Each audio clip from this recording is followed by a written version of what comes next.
This according to the Justice Department. LaRocca told officials that he remained in the, quote, tour area, but had not actually signed up for a tour.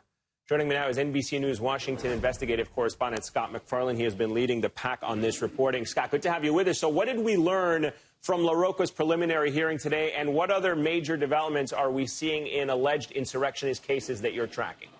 Hey, Eamon, good afternoon. LaRocca has just been ordered to be released pending trial. A judge says he can remain released till his next hearing.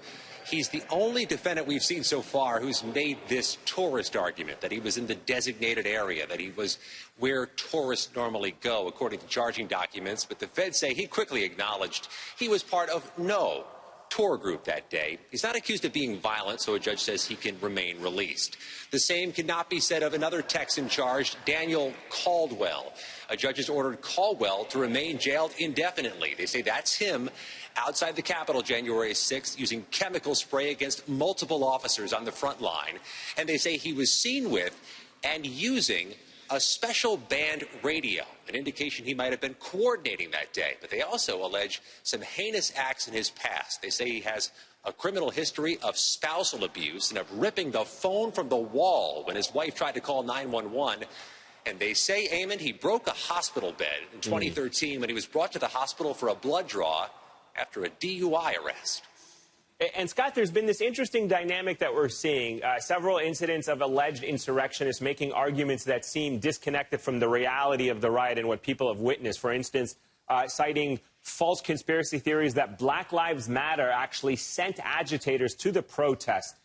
Walk us through some of those arguments and whether or not they have any merit to them inside the courtroom, at least being considered. Yeah, one of those defendants just faced a judge. His name is Micaiah Jackson. He's from Phoenix. He posted on social media, according to the feds, that it was Antifa that stormed the Capitol January 6th. How did that argument go? Well, he's facing federal criminal charges, and a few moments ago, a judge just ordered Jackson to undergo a mental health exam. He, though, is not accused of violence that day, so he'll be released from jail.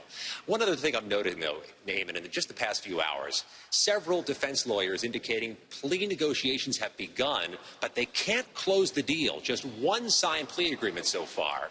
The Justice Department won't tell us why. They won't show their cards, but one defense lawyer I'm talking with says there's another hurdle. Some Capitol riot defendants won't entertain a plea agreement because they're quite convinced Donald Trump is going to swoop in and save them. One other footnote, Jacob Chansley, the so-called QAnon shaman, he's also from Arizona. He's accused of standing at and flexing at the Senate president's table on January 6th. His case is on hold indefinitely.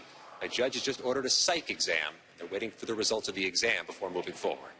All right, Scott MacFarlane live in Capitol Hill for us with that roundup. Scott, always a